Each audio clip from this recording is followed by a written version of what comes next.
Hi friends, welcome to బిగ్నెస్ Shri Anvi channel. ఈరోజైతే మన వీడియోలో చికెన్ ఫ్రై ఎలా చేయాలో చూపించబోతున్నాను. ఈ ప్రాసెస్లో అయితే ఏమాత్రం వంట రాని వాళ్ళైనా బ్యాచిలర్స్ అయినా ఈజీగా చేసేసుకోవచ్చు. ముందుగా అయితే నేను ఇక్కడ 1/2 kg చికెన్ తీసుకొని ఇందులో 1 టేబుల్ స్పూన్ సాల్ట్, 2 టేబుల్ స్పూన్ల కారం, 1/2 టేబుల్ స్పూన్ పసుపు వేసి 1/2 టేబుల్ స్పూన్ ఆయిల్ వేసి ఈ కారాన్ని అంతా కూడా చికెన్కి బాగా పట్టించుకొని 15 మినిట్స్ మూత పెట్టేసుకొని పక్కన ఉంచేసుకోండి. ఇప్పుడు మరొక కడాయిలో 2 టేబుల్ స్పూన్ల ఆయిల్ వేసి ఒక బౌల్ ఆనియన్స్ వేసేసుకొని 2 చీల్చిన పచ్చిమిర్చి వేసుకొని తర్వాత అల్లం పేస్ట్ 1 స్పూన్ అయితే వేసేసుకొని పచ్చివాసన పోయేంత వరకు వేపుకోండి.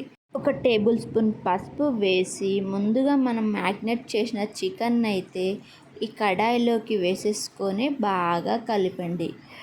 ఇప్పుడు స్టవ్ని మీడియం ఫ్లేమ్లో టర్న్ చేసి 15 మినిట్స్ కుక్ చేసుకోండి. ఇలా మధ్య మధ్యలో ఒకసారి కలుపుతూ ఉండండి. చికెను ఏమాత్రం అడుగంటకుండా చూసుకుంటూ ఉండండి.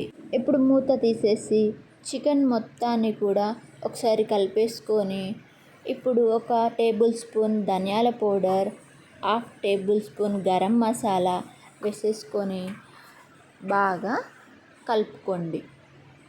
ఇప్పుడు చివరగా కొంచెం కొత్తిమీర వేసుకొని గార్నిష్ చేసేసుకోండి.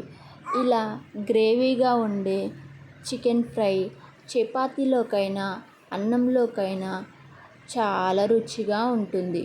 ఈ విధంగా అయితే ట్రై చేసి చూడండి. ఎంతో టేస్టీగా ఉండే చికెన్ ఫ్రై రెడీ అయిపోతుంది.